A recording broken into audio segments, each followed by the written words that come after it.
ગુજરાતમાં ફરી એક વખત આહિર રેજિમેન્ટની માંગ ઉઠી છે। ભાલકા તીર્થ ખાતે ગુજરાત આહિર સમાજના પ્રમુખ જવાહર ચાવડાએ સૂચક નિવેદન આપ્યું, જો સમાજ સંગઠિત થશે તો જ આ લોકશાહી દેશમાં તાકાતથી જીવી શકીશું। આહિર સમાજ સરકાર પાસે કોઈ સહાય નથી માંગતો, માત્ર હક માંગે છે। કહ્યું, આ રાષ્ટ્રને અમે અમારી જાત સમર્પિત કરવા માંગીએ છીએ, અમે અમારી ઓળખ માંગીએ છીએ અને એ ઓળખ છે આહિર રેજિમેન્ટ। જવાહર ચાવડાએ સૂચકપણે મંચ પર તલવાર પણ ખેંચી। રેજાંગલામાં શહીદ 114 આહિર જવાનોની યાદમાં શૌર્ય દિવસની ઉજવણી ગુજરાત આહિર સેનાએ કાર્યક્રમનું આયોજન કર્યું હતું, જેમાં ગુજરાતભરમાંથી મોટી સંખ્યામાં આહિર સમાજના લોકો આવ્યા હતા।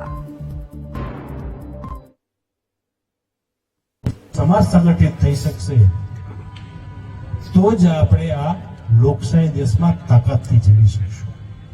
સંગઠન સૌથી જરૂરી હોય છે। આપણે સરકાર પાસે કોઈ સહાય નથી માંગતા, 5-25 હજાર રૂપિયા ઉછીના જોઈએ, સહાય આપો, લોન જોઈએ, એવી કોઈ વાત નથી। અમને અમારું બલિદાન આપવું છે, અમારું લોહી આપવું છે, આ રાષ્ટ્રને અમને અમારી જાતને સમર્પિત કરવા છે, અમારું બલિદાન આપીને આપવું છે। એટલે તેના માટે અમારી ઓળખ નહીં, ઓળખ જે છે તે રેજિમેન્ટ છે। આ વાત આપણે કરીએ છીએ, વાત સાચી છે અને ચાલુ રાખવી પણ જરૂરી છે। આપને પણ વિનંતી કરું, ચાલુ રાખજો આપ, અને જ્યાં જરૂર પડે અમને કહેજો।